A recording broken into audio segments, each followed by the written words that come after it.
Hi, this is Chris Parry. Welcome to ET Final Score Weekly with my co-host Travis Yoesting. Travis, first things first, it was the final District 11 6A soccer game for Robert E. Lee and John Tyler, and they played against each other. Let's talk about the guys first. John Tyler boys, they closed out their season on Friday with a win over Robert E. Lee, 1-0. Jose Bravo got the game-winning goal.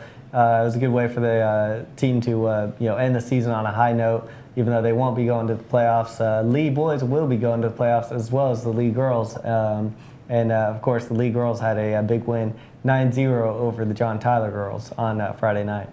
And of course, the Lee girls, they're looking to go either against Lufkin or the Woodlands College Park, depending on how that district works out, which actually is taking place this week to determine the seedings. Robert E. Lee's the fourth place team. They're still waiting to see who they're going to play. The playoffs start next week. And right now, I've actually tentatively heard that if it is against Lufkin, the Robert E. Lee girls want a coin flip, and the game will be played at Robert E. Lee if it is Lufkin. Moving on, TJC basketball is going to be in Lubbock this week. Next week for the tournament. Talk to me about the TJC Apache ladies. Yeah, they got beat by Trinity Valley in the semifinals of the Region 14 tournament. It was kind of iffy whether or not they were going to get in.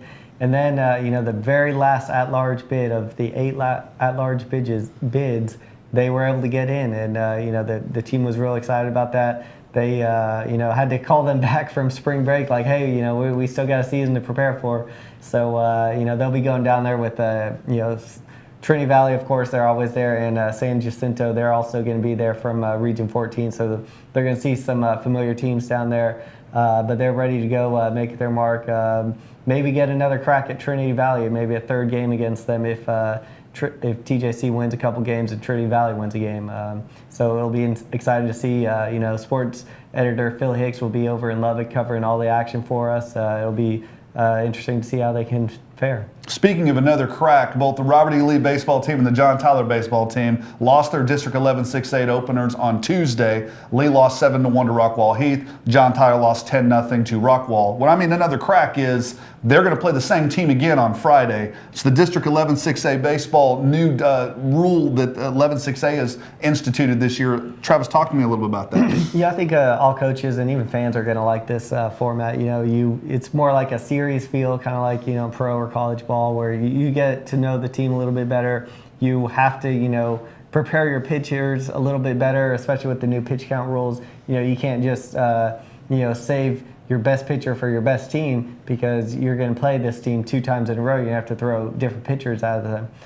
So I think it makes it fair for everyone, and I think from everyone, from coaches to players, we'll all get behind this. And baseball-wise, baseball players love strategy. Coaches love strategy. You may do something different the first game than the second game. You're not waiting a month when the team could be totally different, have new players. Maybe players who were injured are now healthy. You're playing the same team twice, and you kind of get a chance to go up against this team and see how you match up.